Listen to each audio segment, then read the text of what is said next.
बोलिए सतगुरुदेव की जय। उस परम तत्व की व्याख्या शास्त्रों में विविध रूप से की गई है। अजन्मा, जिसका कभी जन्म नहीं होता, उसे अकह क्यों कहते हैं? हम जब भी बोलते हैं उस समय पृथ्वी और वायु तत्व का समावेशन है, वो तत्वों में नहीं आता है। उसे अगम, क्योंकि इंद्रियों से ही वो जाना नहीं जा सकता है। ऐसा वो धातु है, ऐसा वो तत्व है, इसलिए परमात्म तत्व बोलते हैं। अडोल, वो अडोल है। अडोल क्यों है? डोलना वायु का काम है, उसमें वायु तत्व नहीं है, इसलिए वो स्थिर इसलिए है। तत्व चलायमान हो जाते हैं, वो तत्वों में नहीं है। क्या चीज है वो? और अबोल, जब हम बोलते हैं तभी भी हमारी वाणी में वायु और पृथ्वी तत्व के योग से ही वाणी निकलती है, इसलिए उसमें ये दो नहीं है, इसलिए अबोल है। अनुपम, अनुपम का भावार्थ यह है जिसकी उपमा किसी भी प्रकार से नहीं दी जा सकती है, क्योंकि हम भौतिक जगत में जीते हैं, इसलिए भौतिक जगत के पदार्थ जो है उनकी हम उपमा देते हैं। भाई समुद्र बड़ा विशाल है, वो अनुपम है, अनिर्वचनीय है। जिन चीज़ों का हम वर्णन करते हैं उसमें हमारी जिह्वा आ जाती है, हमारी बुद्धि का प्रयोग होता है, वो इनसे परे है। क्या वो एलिमेंट है, इसलिए तो मनुष्य से पा नहीं पा रहा है ना, जल्दी से नहीं पा रहा। वो इंद्रियातीत, जिसे इंद्रियों से नहीं जाना जा सकता। अविनाशी, जिसका किसी भी देश काल अवस्था में नाश नहीं होता। और निर्द्वंद, निर्द्वंद का भाव है, द्वंद कहाँ से उत्पन्न होती है? हाँ और ना से, विचारों के उद्गम से ही द्वंद उत्पन्न होती है। इंसान दूसरे से क्यों युद्ध करता है? उसके विचार उसे मंजूर नहीं हो पाते हैं, उसकी क्रिया उसे मंजूर नहीं हो पाती है। हम जो भी लड़ाइयाँ लड़ती हैं, उस लड़ाइयों का कारण ही यही है, इसलिए वो निर्द्वंद है। अविनाशी, जिसका विनाश नहीं होता। क्यों विनाश नहीं होता? विनाश पंच भौतिक तत्वों का होता है, इसलिए वो विनाश का विषय नहीं है। अगम्य, जिसका अनुमान नहीं लगाया जा सकता है। हम अनुमान लगाते कई चीज़ों का, वो उस अनुमान से परे है। इंद्रियातीत, वो इंद्रियों से नहीं जाना जा सकता। हम इंद्रियों से केवल भौतिक पदार्थों को जान पाते हैं। हमारी कर्म ज्ञान इंद्रियां केवल भौतिक पदार्थों का बोध कराती है, इसलिए वो अभौतिक। अभौतिक का भाव है, उसमें ये भौतिक जो गोचर तत्व वो है, वो नहीं है उसमें। अगोचर, अ कहते हैं नकारात्मक है, गो कहते हैं इंद्रियों को, जो इंद्रियों के द्वारा नहीं जाना जा सकता। क्या एलिमेंट है? उसी से पूरा सृजन है। वो अकह आदि। हे राम, ये जगत मिथ्या है। वाह! जैसे हम कल्पनाएं करते हैं, यथार्थ में कल्पना का अस्तित्व तो मन से है और वो निर्मूल है। इस तरह जगत एक मात्र कल्पना है। स्वप्न कैसे बनता है मैं आपको बताता हूँ। जैसे पहले फोटो खींचते हैं प्राचीन काल में, तो नेगेटिव आता था, नेगेटिव को फिर वाश करते थे। इस प्रकार हमारा जो चिंतन होता है उसकी वाशिंग कब होती है? जागने पर। जागने पर हम उसको कलर चढ़ाते हैं। वो स्वप्न में उठने वाले ख्याल जो गहरी नींद में याद नहीं रहते हैं। कह रहे राम, इस जगत में कुछ भी सार नहीं है, ये मिथ्या है। इसको मिथ्या क्यों कहा? इसका अस्तित्व ही नहीं है, ये हुआ ही नहीं है। जब ये हुआ ही नहीं है, राम जी को वशिष्ठ जी समझा रहे हैं, देखिए बड़ी गहन बात है।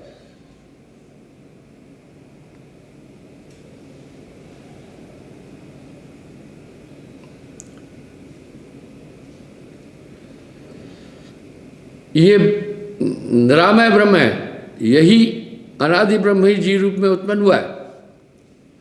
अब आप यहाँ पर नानक देव जी कह रहे हैं, बंध दशा में जीव हैं, मोक्ष दशा में शिव। साहिब कह रहे हैं, कहे कबीर धर्मदास से, यही शिव यही जीव। वाह। आगे कह रहे हैं, आप ही शिष्य है, गुरु पुनः आप ही बिंद है, समुद्र पुनः आप ही आपका खेल सारा। बड़ी विषम चीज़ है जो मन बुद्धि चित्त अहंकार से समझ में नहीं आती। वो है बुद्धि जब परम से, यानी जब कृपा हो तब वो इस बात को समझ सकता है।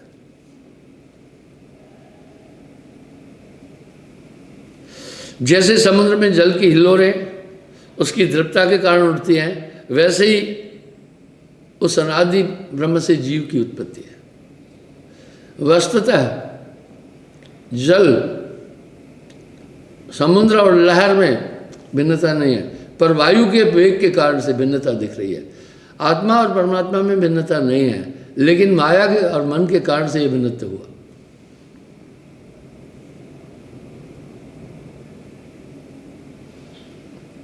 जैसे एक दीपक से अनेक दीपक प्रज्वलित हो जाते हैं, वैसे ही एक अनादि ब्रह्म से अनेकों जीव उत्पन्न हुए।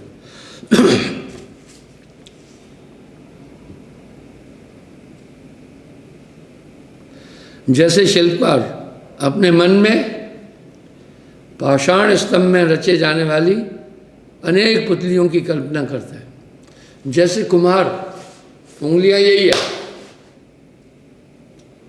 चाक पर मिट्टी चढ़ाता है, बस एक कल्पना करता है ऐसे सुराही बनाना है, उसी प्रकार से उंगलियों को घुमाता है। इस प्रकार विविध जीवों की भी ऐसे ही उत्पत्ति है। उसी भांति सब पदार्थों की कल्पना मन आत्मा में किया करता है। अब यहां वशिष्ठ जी कह रहे हैं, सभी कल्पनाएं मन करता है। अब यहां कह रहे हैं, मन करता यह देह समाना। मन को करता क्यों कहा?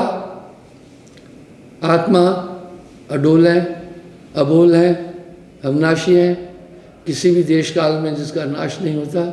ये क्रियाएं सब तो मन की है, पर ऊर्जा हमारी आत्मा की है।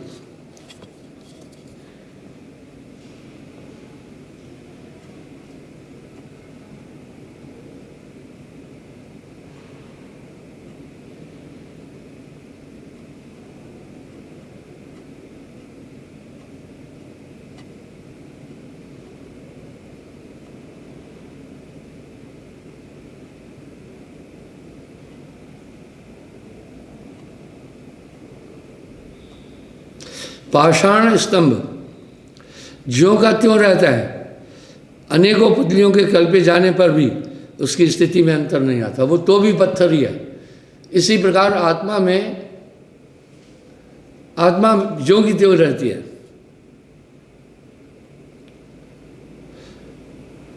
रामचंद्र जी बोले, हे गुरुदेव, आपने जो ये कहा कि एक जीव से ही अनेकों जीव उत्पन्न हुए हैं, तो क्या कोई जीवों की खान है जो इस प्रकार उत्पन्न होते रहते हैं? बहुत मार्मिक सवाल है। कह रहे हैं, गुरुदेव आपने कहा कि एक ही जीव से अनेकों जीव उत्पन्न होते हैं, तो क्या जीवों की कोई खान है? जिस प्रकार पहाड़ से पत्थर उत्पन्न होते हैं, जीव आखिर आते कहाँ से हैं? वाह। ऐसा ही एक सवाल मुझसे एक डॉक्टर ने पूछा था। बोला, एक को ब्रह्म द्वितीया नास्ति, एक परमात्मा है, तो सब घट में वो कैसे व्याप्त है? डॉक्टर ने ये सवाल बहुत से लोगों से किया। उसे प्रत्युत्तर नहीं मिला। मैंने कहा ज़मीन पर 100 घड़े रख, 1000 घड़े रख दो, सूर्य सब में एक प्रकार से दिखता है। जो घड़ों में सूर्य दिखता है वो सब एक ही रूप में होता है, पर जल के कारण से वो अनेकों में उत्पन्न हुआ। इस तरह वो एक ही ब्रह्म माया और मन के कारण अनेकों में प्रतीत हो रहा है।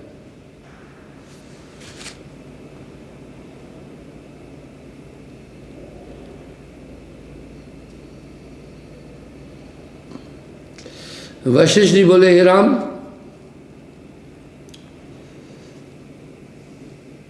न तो अनेकों जीव है और न एक ही जीव है। तुम्हारे वचन तो ठीक ऐसे ही है जैसे कोई कहे कि मैंने खरगोश के सींग उड़ते देखे हैं। अनेकों जीव की बात ही क्या, एक जीव तक भी तो उत्पन्न नहीं हुआ। शुद्ध और आदित्य ब्रह्म सत्ता अपने आप में स्थित है। अब देख लिया, जो मैंने अभी पहले स्पष्टीकरण दिया वैसा ही वशिष्ठ जी भी कह रहे हैं।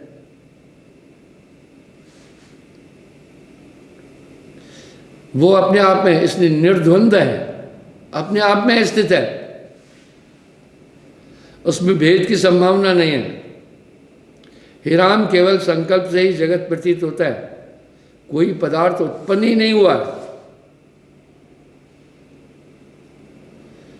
ये जगत ठीक वैसे ही है।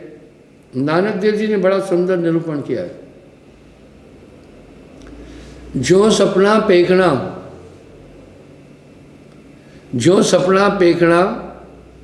जग रचना तिम जान, इनमें कुछ साचो नहीं, नानक अबिन भगवान। बस जैसे हम स्वप्न में अनेकों वस्तुएं देखती है, सब यथार्थ लगती है। स्वप्न में आदमी सब क्रियाएं करता है, मारपीट करता है, प्रेम करता है, विकार करता है, घूमता फिरता है, कई बाग बगीचे देखता है, विशाल पर्वत देखता है। वो सब सत्य प्रतीत होते हैं, जागने पर उनका अस्तित्व शून्य हो जाता है। इस प्रकार ये जगत तो अज्ञानता के कारण भास होता है। हे राम, तुम अपने स्वरूप में स्थित हो जाओ तो जगत का अस्तित्व खत्म हो जाता है।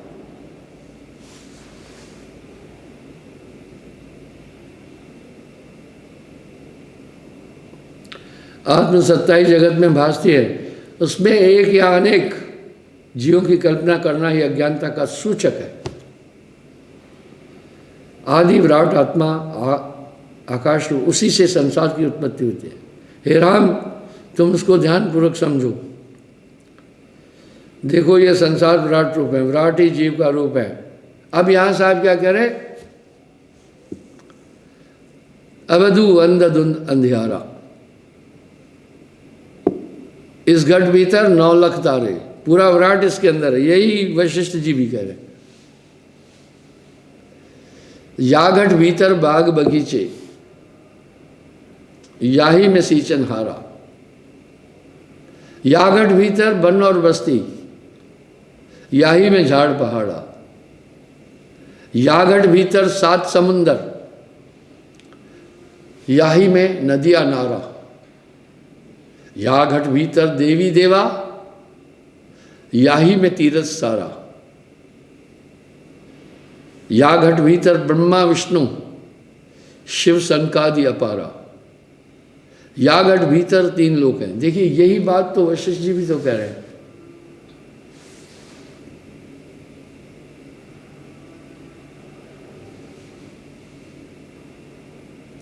जितने भी जीव दिखाई देते हैं सब ब्रह्म स्वरूप है, आदित्य रूप है, तथा इनमें कोई भेद नहीं।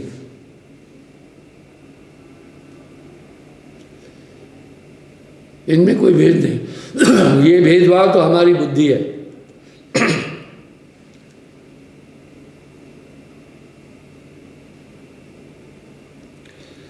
महर्षि वशिष्ठ के गूढ़ वचनों को सुनकर राम जी बोले, हे गुरुदेव, आपकी कथना अनुसार यदि सब जीव का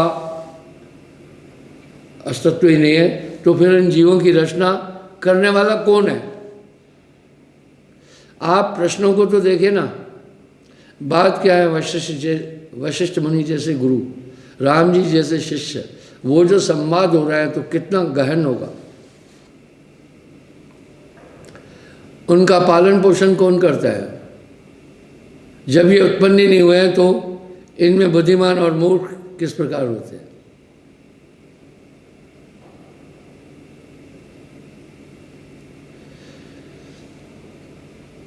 हे राम, जिसको तुम आदि जीव नाम से पुकारते हुए ब्रह्म का स्वरूप है, वह नित्य, शुद्ध और सर्वशक्तिमान है, अपने आप में ही स्थित रहता है, जगत की कल्पना से बाहर है।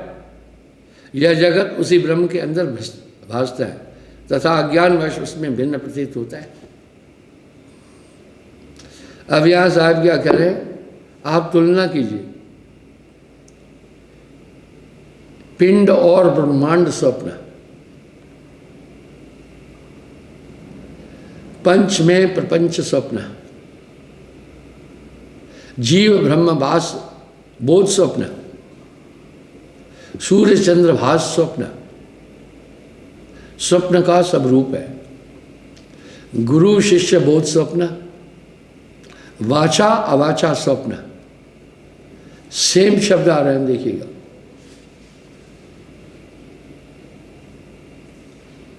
आत्मा परमात्मा स्वप्न, परमात्मा मन को कहते हैं। स्वप्न से परे सत्य,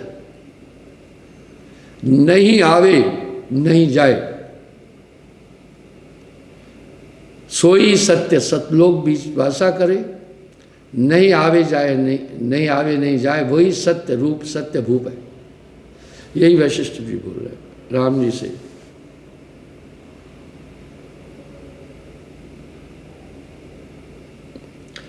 तथा अज्ञान, उसी की सत्ता से ये विश्व भाषित हो रहा है। आप सोचें, मैं इसका एक सरल एग्जांपल दे रहा हूँ। हमारी इंद्रियां देख रही है जगत को, ठीक है, हमारे कान ध्वनि सुन रहे हैं, हमारे पैर चल रहे हैं, हमारी कर्म ज्ञान इंद्रियां काम कर रही है। अगर आत्मा अस्तित्व नहीं तो फिर कुछ नहीं। ये अज्ञानता के कारण से भाषित हो रहे हैं। ये एक संकल्प है, बस चाह मिटी चिंता मिटी, मनवा बेपरवाह, वही शान शाह जिसको ना ही चाहे। यहाँ साहब एक शब्द कह रहे हैं, मन की तरंग मार दे, वाह, बस हो गया भजन, आदत बुरी सुधार ले, हो गया भजन, ना कुछ गया ना कुछ भया, वाह।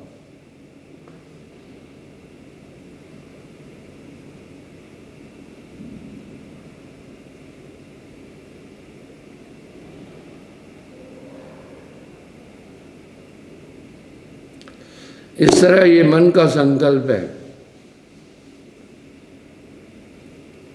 संकल्प द्वारा ही सृष्टि हुई।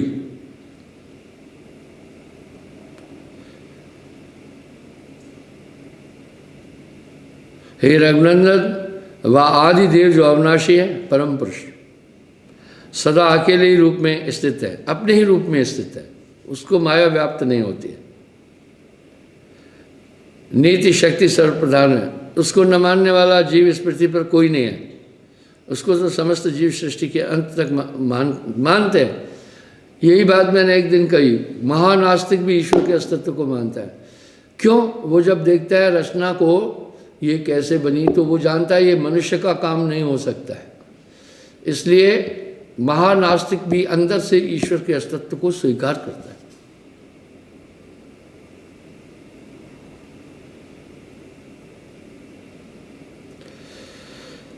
यह जगत भी अंतवाक रूप है, पृथ्वी आदि तत्वों से नहीं उपजा, यह सब संकल्प के ही कारण है। जैसे कल्पना का नगर शून्य होता है, वैसे ये जगत भी शून्य है। कहत कबीर सुनो भाई साधो, कहत कबीर सुनो भाई साधो, जगत बना है मन से।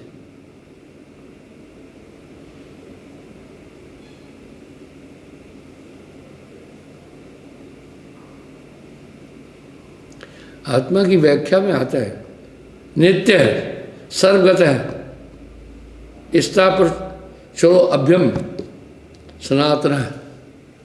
सनातन जो आदि से और आखिरी तक रहेगा।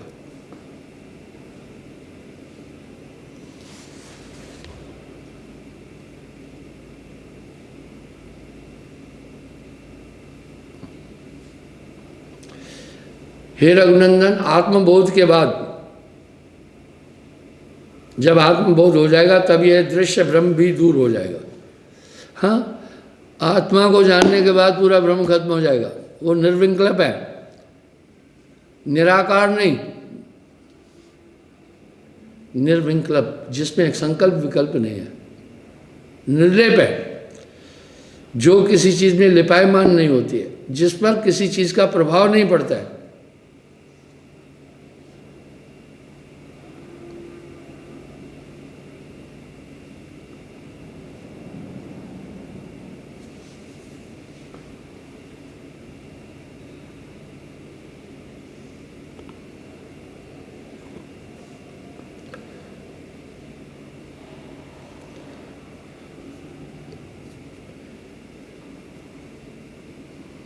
हे रघुनंदन, जिस प्रकार दीपक के प्रकाश से अंधकार का सर्वथा नाश हो जाता है, उसी प्रकार यदि तुम एकाग्र चित्त होकर मेरी बातों पर मनन करोगे, तुम्हारे अज्ञान अंधकार का भी अवश्य ही नाश हो जाएगा। जगत भ्रम भी दूर हो जाएगा। मन के विकार से ही जगत रूपी भ्रम उत्पन्न होता है। इससे यह केवल संकल्प का ही एक रूप है। क्या बात है, साहब ने थोक शब्दों में कैसी कैसी बातें बोली। मन की तरंग मार दे, बस हो गया भजन। मन की तरंग मार दे, बस हो गया भजन।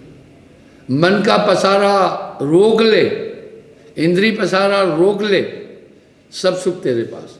सुख और दुख की उत्पत्ति तो संकल्प विकल्प से होती है। संकल्प का पूर्ण होना सुख है, संकल्प का पूर्ण न होना ही दुख है। उदाहरण के लिए आपने इच्छा की कि पुत्र पैदा हो, पुत्र हुआ, आप खुश हो जाते हैं, देखा, और पुत्री हुई तो आप अप्रसन्न होते हैं। ये संकल्प मन के द्वारा थे। ये पूरी गणित मन बनाता है। मन ही करता क्या है, केवल शरीर के पोषण के लिए कार्य करता है। अच्छा घर हो जाए, शरीर वहाँ रहता है। घर में है क्या, घर में भाई सोने का कमरा है, वो शरीर सोता है। खाने के लिए किचन है, मल उत्सर्जन के लिए टॉयलेट है, नहाने धोने के लिए बाथरूम है। इस तरह जितनी भी सामग्री के लिए इंसान परेशान होता है, केवल शरीर के लिए, और शरीर ब्रह्म के कारण प्रतीत होता है।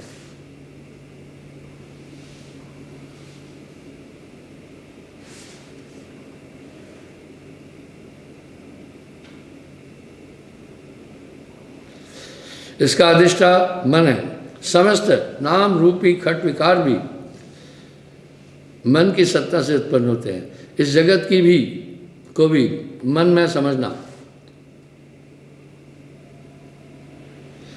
इस आत्म सत्ता में चित्त आनंदोल्लित होता है, तभी जगत भी प्रतीत होता है। जैसे एक इच्छा हुई, हम उन इच्छाओं में घूमते हैं, बस वैसा ही हमें अनुभव होता है। आप देखते हो कुछ लोग सिनेमा हॉलों से निकलते हैं तो उन पर उसका कोई एक प्रभाव रहता है कुछ देर तक, बस हर इच्छा का प्रभाव आपके ऊपर पड़ता है।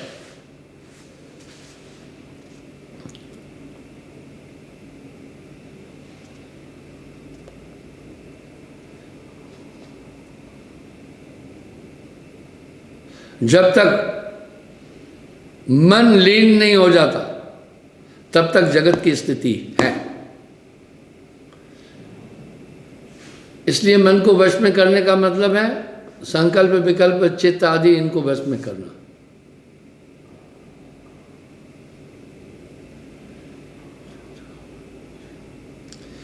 चिन्ह मात्र में जिस चित्त का अभाव हो जाता है तब जगत की कल्पना भी मिट जाती है।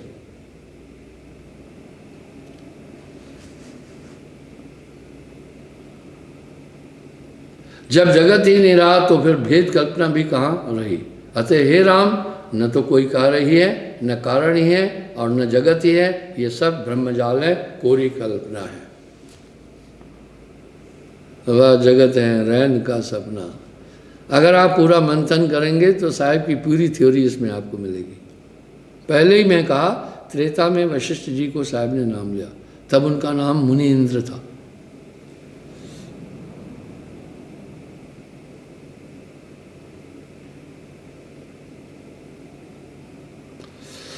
जो पुरुष संकल्प विकल्पों को त्याग कर कल्पनाओं से रहित हो चुका है, उसे आत्म साक्षात्कार हो गया, वही इस जगत भ्रम से छूट सकता है। वाह, कितनी प्यारी बात कह रहे हैं। मैं अक्सर कहता हूँ, कुछ लोग जब ध्यान में बैठते हैं, मुझे आकर कहते हैं, गुरु जी हमें ध्यान में कुछ नहीं मिला, ध्यान नहीं लगा, अंदर में कुछ हमने नहीं अनुभव किया। मैं कहता हूँ ठीक है, सुनो, आप ध्यान क्यों कर रहे हैं भाई? इंसान भोजन क्यों खा रहा है? हमारे शरीर का स्नायु मंडल टूटता है, हमारे रक्त से बनता है वो, उसमें आयरन है, कैल्शियम है, प्रोटीन है, फास्फोरस है। ये सब किससे मिलता है? हमें भोजन से मिलता है। इसलिए भोजन से हमें ये सब चीज़ें प्राप्त होती है। भोजन हमारी आवश्यकता बनी, हमारे शरीर की आवश्यकता बनी। अब आप देखिए कि जब आप ध्यान में बैठते हैं, आपका एक प्रयोजन होना चाहिए, एकाग्रता। एकाग्रता का मतलब है मन की क्रियाओं का निरोध करना। बनत बनत बन जाई। एक माँ छोटे बच्चे को अपने पास लाई। मैंने बोला, स्कूल जाता है? बोला हाँ। मैं बोला लिख लेता है? बोला हाँ। मैं कहा लिखा हुआ दिखाओ। तो मुझे एक कॉपी दिखाई, उसमें सिर्फ लकीरें थी। मैं कहा ये तो लकीरें हैं। बोला गुरुजी पहले लकीरें लिखना खींचना सीखेगा तभी तो शब्द भी बनाएगा। शब्द भी तो लकीरें ही है ना। बिल्कुल ठीक है। ध्यान में तो आपको सिर्फ ये देखना है आपका मन बुद्धि चित्त अहंकार, इनका आप निग्रह कर पा रहे हैं कि नहीं। जब इनका समग्र निग्रह हो गया, अभीष्ट आत्मा ही रहती है।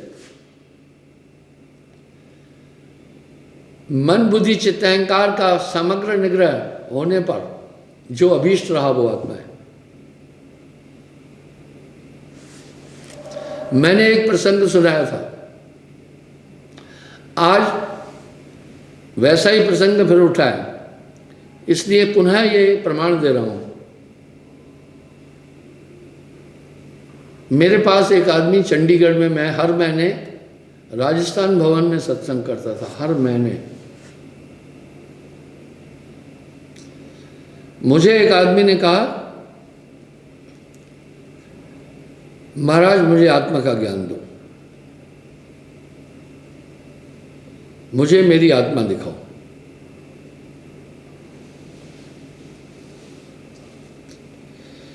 ठीक वैसे ही जैसे अष्टावक्र ने राजा जनक ने जैसे शुभदेव को आत्मा का ज्ञान दिया, जैसे विवेकानंद को उनके गुरु ने तत्व दिखाया। बोला गुरुजी बातें नहीं करना। मैं बड़े बड़े महात्माओं के पास गया, बातें करके वो बात समाप्त कर देते हैं, मुझे सिर्फ आत्मा दिखाओ। मैं जैसे कुछ कहने जाऊं वो बीच में टोक देता था।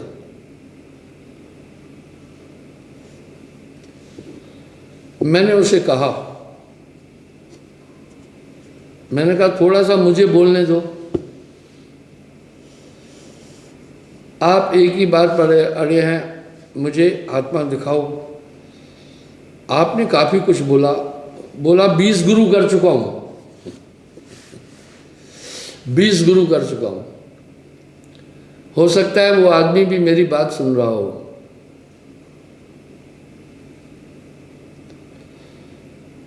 मैंने उनसे एक बात कही, मैंने कहा राजा जनक ने सिर्फ एक ही सुखदेव को आत्मा का ज्ञान दिया, उल्लेख उसका है, बाकी नहीं। रामाकृष्ण परमहंस जी ने एक ही विवेकानंद को बोध दिया, बाकी उल्लेख नहीं है। ऐसा क्यों? बोला आप ही बताएं। मैं बोला पात्र के रूप में उनको एक ही पात्र मिला। सुनो,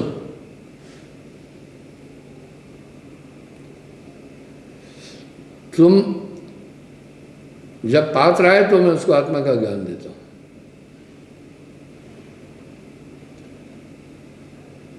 अगर उन्होंने 1 मिनट में दिया तो मैं 30 सेकंड में दूंगा। ये मेरा अहंकार नहीं है। बोला तो क्या मैं पात्र नहीं हूं? मैं बोला पात्र नहीं हूं। बोला मैं तो ईश्वर की खोज के लिए जिज्ञासा रखता हूं। मैं बोला आप बुरा नहीं मानना, आप हैं कुपात्र। अगर शराब की बोतल में गंगा जल भी डालोगे तो वो भी दूषित हो जाएगा।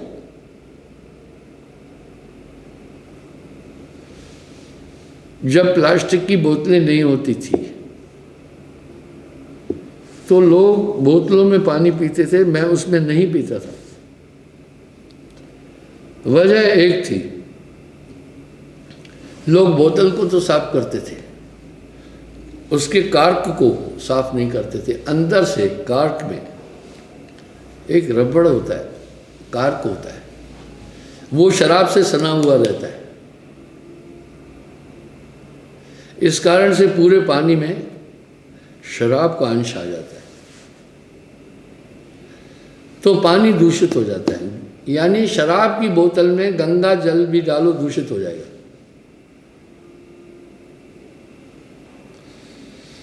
इसलिए पात्र बनो, पात्र हो तो उनको बहुत जल्दी बोध दिया जाता है। बोला तो क्या मैं पात्र नहीं हूं? मैंने बोला आप बुरा नहीं मानना, आप हैं कुपात्र। वो बोला ऐसा क्यों? मैंने बोला आप मेरे पास आए, अपनी बात करने लगे, मेरी बात ही नहीं सुन रहे थे। मुझसे तो आप आत्मज्ञान की आकांक्षा से आए, एक शब्द मुझे बोलने नहीं दे रहे थे। मुझे तुम विकृत मस्तिष्क के लग रहे हो। तब उसने क्या कहा पता है? मेरी बीवी भी कहती है तुम पागल हो गए। मैं बोला तुम खुद लाइन पर आ जाओगे मुझे नहीं बोला।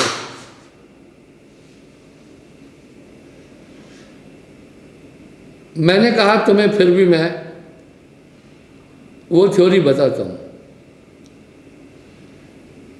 कि राजा जनक ने सुखदेव को आत्मज्ञान कैसे दिया था, पर तुम उसको नहीं पकड़ पाओगे। अब यहां साहब ने एक बात कही, हीरा रतन की पोटरी, हीरा रतन की पोटरी बार बार ना खोल, जब आए रत्न पारखी तब हीरे का मोल। जो यथार्थ जिज्ञासु हैं उनके साथ ही आत्मज्ञान बोला जाता है। यही बात वासुदेव कृष्ण ने भी कही, हे अर्जुन, जो आदमी अश्रद्धालु हैं और कुपात्र हैं उसके आगे ये गीता कभी नहीं बोलना, वो उस पर विश्वास नहीं करेगा। ये वासुदेव कृष्ण के उच्चाव है।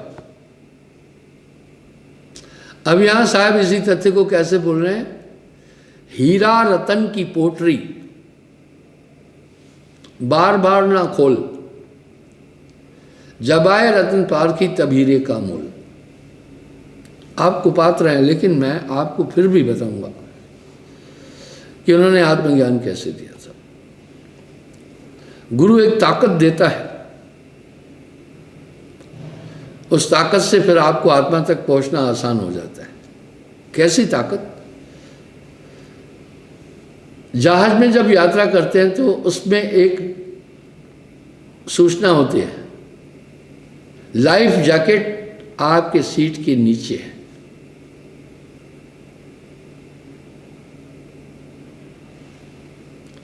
संकट के समय जब जहाज में आग लगे या और कोई दुर्घटना हो तो समुद्र पानी पर उतरता है। अब उसमें यूं है, समुद्र में छलांग लगाना है, पानी में, तालाब में, सरोवर में, वो लाइफ जैकेट आपको डूबने नहीं देगी। हवाई जहाज में यात्रा करने के लिए ये कंडीशन नहीं है कि तैरना आता है तब आप बैठेंगे, नहीं तो नहीं। बिना तैरने वाला भी बैठता है। वह तैरना एक कला है, लेकिन लाइफ जैकेट जब मिल गई तो बिना तैरने वाला भी नहीं डूबेगा। डूबने वाला भी हाथ पांव चलाता है, तैरने वाला भी चलाता है। अंतर यह होता है, तैरने वाला उल्टे हाथ पांव चलाता है तो नीचे चला जाता है, वो ऊपर आने के लिए यूं यूं करता है। आपने गोता लगाया होगा, मैं काफ़ी अच्छा तैरता था, अभी मुझे करीब 30 साल हो गए मैं नहीं तैरा, लेकिन अभी भी तैर लूँगा। तैरने के लिए मैं माँ की बड़ी मार खाता था, तैरने का बड़ा शौक था, तो बड़े बड़े तालाब में तैरता था। लोग वहाँ डूब भी जाते थे, माँ मुझे मारती थी। मेरी आंखों को देखकर वो जान जाती थी कि ये तालाब में गया तैरा, वो मेरे हित के लिए मुझे मारती थी। लेकिन मेरा एक शौक़ बन गया था तैरने का, तो मैं गोता लगाना भी जानता हूँ। तो जब गोता लगाते हैं, वैसे हम पानी को यूँ काटते हैं, गोते के समय उल्टा काटते हैं, तो वो डूबने वाला भी हाथ चला रहा है, उल्टे चला रहा है, वो जल्दी नीचे जाता है। लेकिन जिसके पास लाइफ जैकेट है, कैसे भी हाथ चलाए तैरता जाएगा। यहां साहब एक शब्द कह रहे हैं, शट सुदरत सत्संगत पाही पारस परस कुधात सुहाई। इस तरह से गुरु एक मदद दे देता है। आप सोचो, लाइफ जैकेट के बाद आपको तैरना कितना आसान हो गया। आप डूबेंगे ही नहीं, चाहे आप सो जाएंगे थक कर ना, तभी भी नहीं डूबेंगे। इस तरह वो नाम एक लाइफ जैकेट है। मैंने उसे आत्मज्ञान की बात बताई, मैं बोला सुनो, मैं बताऊंगा तुम नहीं समझ पाओगे, फिर भी बता रहा हूं।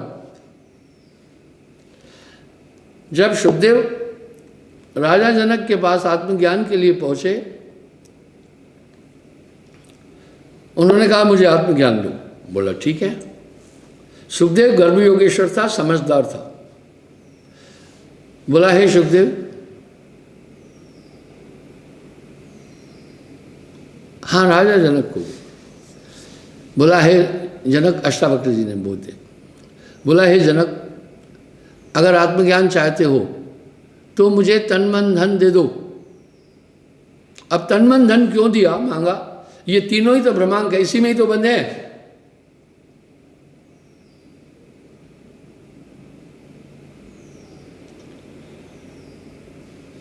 संकल्प करके मुझे सच्चे हृदय से दो। बोला दे दिया।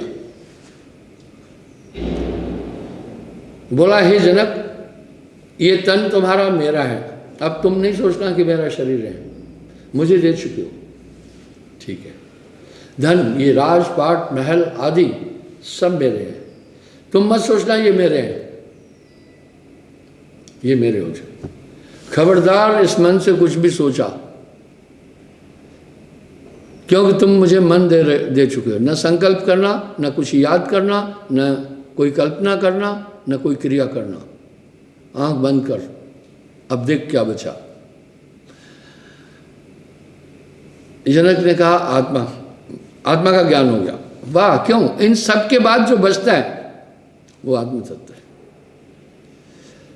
यहां साहब कह रहे हैं मन की तरंग मार दे, बस हो गया भजन। ध्यान में बैठने का अभिप्राय भी यही है। आप संकल्प को रोको, इच्छाओं को रोको, मन की क्रियाओं को रोको, उसके बाद जो बाकी बचा वो आत्मा, आत्मा ज्यों का त्यों है। समुद्र में लहरें सिर्फ वायु के प्रवेग से उठती हैं और लहरें जल का नेचर नहीं है, ये तो वायु के संसर्ग के कारण से हुई। इसी तरह आत्मा में मन बुद्धि चित्त अहंकार नहीं है, ये सब मन के कारण से है। इसलिए आपका बाधक भी आपका मन है। अब मन पर नियंत्रण कैसे करना? चलते फिरते भी श्वास में सुमरण करना, तो आपको एक आधार मिल गया। ये सुमरण तो वैसे ही है जैसे छोटे बच्चे को हम गिनती सिखाते हैं, 1 2 3 4 5, वस्तुओं के भाव को दिखाकर उसको गणना सिखाते हैं। दरअसल वो मणिका गिनती नहीं है, पर गिनने का एक आयाम है।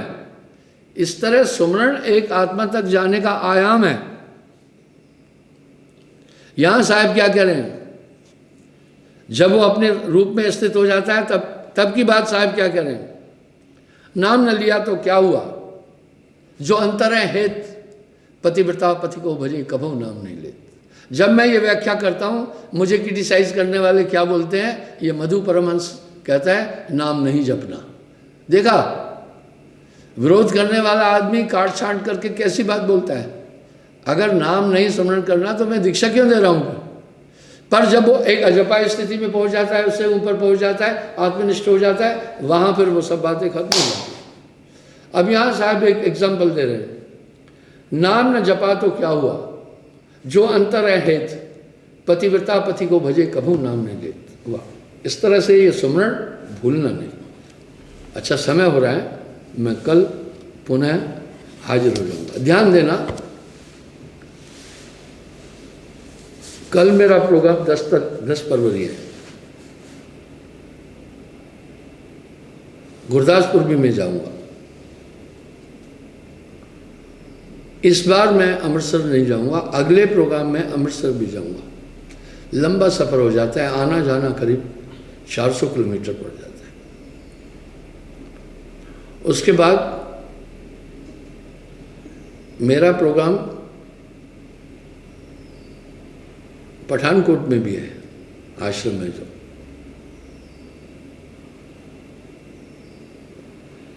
और तीसरा मेरा प्रोग्राम कठुआ आश्रम में है। 1 बजे से 2 बजे तक मेरा प्रोग्राम गुरदासपुर है। गुरदासपुर से मुझे कठुआ आने में 1 घंटा लगेगा, आधा घंटा लगेगा पठानकोट आने में, आधा घंटा मैं पठानकोट में प्रोग्राम दूंगा। 4 बजे फिर मैं पठानकोट से निकलूंगा, आधा घंटा मुझे कठुआ आने में लगेगा। 4:30 से 5:30 बजे मेरा प्रोग्राम कठुआ में होगा। सोशल डिस्टेंस बनाकर रखना, मास्क भी बनाना, भेड़ चाल भी कृपा करके न की जाए, तो मैं आपके सामने हाजिर